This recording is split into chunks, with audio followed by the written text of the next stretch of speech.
ஒரு முக்கிய செய்தியை பார்த்துக் கொண்டிருக்கிறோம். ரெப்போ வட்டி விகிதம் 0.25% குறைக்கப்பட்டிருக்கிறது.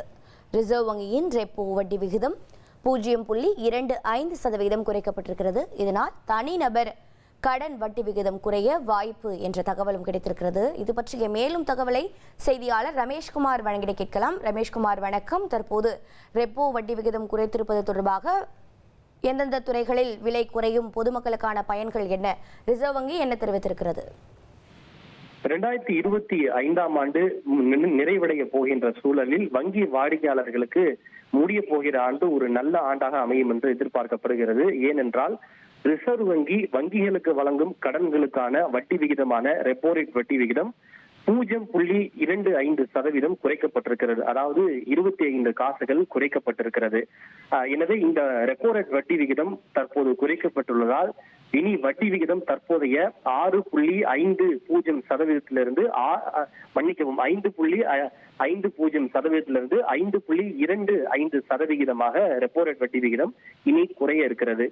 இது கிட்டத்தட்ட நடப்பு ஆண்டில் மட்டும் 4வது முறையாக ரெப்போ ரேட் வட்டி விகிதம் குறைக்கப்படுகிறது என்பது குறிப்பிடத்தக்கது. ஏற்கனவே கடந்த ஜூன் மாதம் தான் ரெப்போ ரேட் வட்டி விகிதம் 0.50%, அதாவது 50 காசுகள் குறைக்கப்பட்டது.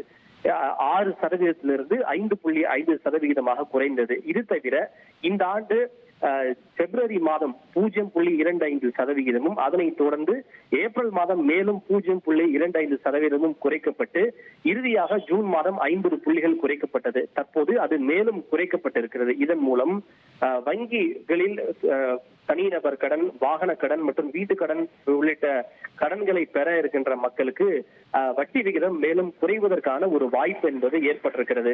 குறிப்பாக இது பொருளாதாரத்திற்கு ஊக்கம் அளிப்பதோடு பொதுமக்கள் கைகளில் அதிக அளவிலான பணப்புழக்கத்தை அதிகரிக்கும் எனவும் எதிர்பார்க்கப்படுகிறது. ஏனென்றால் குறைந்த வட்டியில் கடன் கிடைக்கும் என்பதால் பொதுமக்கள் நம்பி வங்கிகளுக்கு சென்று கடன் வாங்குவார்கள். அதனை கொண்டு ஏதாவது தொழில் செய்வார்கள் அல்லது செலவுகள் செய்வார்கள். இதன் மூலம் சந்தைகளிலும் பணப்புழக்கம் அதிகரிக்கும், பொதுமக்கள் கைகளிலும் பணப்புழக்கம் அதிகரிக்கும். இப்படி ஒரே ஆண்டில் இத்தனை முறை ரெப்போ ரேட் வட்டி விகிதம் இதற்கு முன்பு குறைக்கப்பட்டது இல்லை என்பதையும் நாம் இங்கு நினைவு கூற வேண்டும். இந்த ரிசர்வ் வங்கியினுடைய நிதி கொள்கை குழு கூட்டத்தில் தான் இந்த முடிவு ஏகமனதாக எடுக்கப்பட்டிருக்கிறது.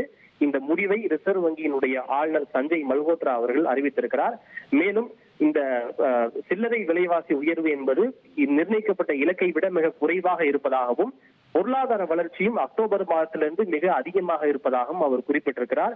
பல முக்கியமான பொருளாதாரம் கொண்ட நாடுகளில் விலைவாசி என்பது இலக்கை விட அதிகமாக இருக்கக்கூடிய சூழ்நிலையில் இந்தியாவில் மட்டும் விலைவாசி கட்டுக்குள் இருப்பதாகவும், அதே போல பொருளாதார வளர்ச்சியும் இந்தியாவில் 8.2% இருப்பதாகவும், இது பொருளாதாரத்தினுடைய நல்ல நிலையை காட்டுவதாக ரிசர்வ் வங்கி ஆளுநர் தெரிவித்திருக்கிறார். ரெப்போ வட்டி விகிதம் 0.25% குறைக்கப்பட்டிருக்கிறது. 5.5 இருந்த வட்டி விகிதம் தற்போது 0.25% குறைக்கப்பட்டிருக்கிறது. இந்த ஆண்டில் 4வது முறையாக வட்டி விகிதம் குறைக்கப்பட்டிருக்கிறது. விவரங்களை வழங்கியதற்கு நன்றி ரமேஷ்குமார். தந்தி டிவியை உங்கள் கேபிள் டிவி ஆபரேட்டரிடம் இலவசமாக கேட்டு பெறுங்கள்.